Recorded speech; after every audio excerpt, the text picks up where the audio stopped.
राष्ट्रवादी काँग्रेस अजित पवार पक्षाचे नेते, वैद्यकीय शिक्षण मंत्री आणि केडीसीसी बँकेचे चेअरमन हसन मुश्रीफ यांनी गोकुळ दूध संघाची निवडणूक लढवून गोकुळ दूध संघाचा अध्यक्ष होणार या चर्चेला स्वतःच पूर्णविराम दिलाय. मी गोकुळ दूध संघाच्या निवडणुकीसाठी उभा राहणार नाही, अशी थेट स्पष्टोक्ती त्यांनी कागलमधील एका जाहीर कार्यक्रमात दिली आहे. कोल्हापूर जिल्हा मध्यवर्ती सहकारी बँकेचे गेली 10 वर्षापासून अधिक काळ संचालक आणि चेअरमन पद सांभाळणारे मंत्री हसन मुश्रीफ यांनी सहकार कायद्याप्रमाणे आता पुढील जिल्हा बँकेची निवडणूक स्वतः लढवणार नसल्याचं जाहीर केलं आहे. त्यांचे पुत्र नावेद मुश्रीफ गोकुळ दूध संघाचे चेअरमन होते.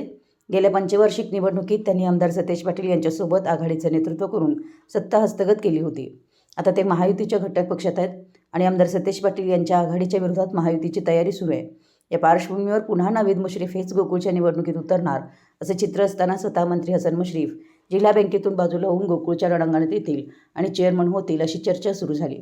स्वतः मंत्री मुश्रीफ यांनी कागल येथील एका जाहीर कार्यक्रमात आपण गोकुळची निवडणूक लढवणार नसल्याचं स्पष्ट करून या चर्चेला पूर्णविराम दिलाय. मराठी एस न्यूजसाठी कागलहून प्रशांत दळवी.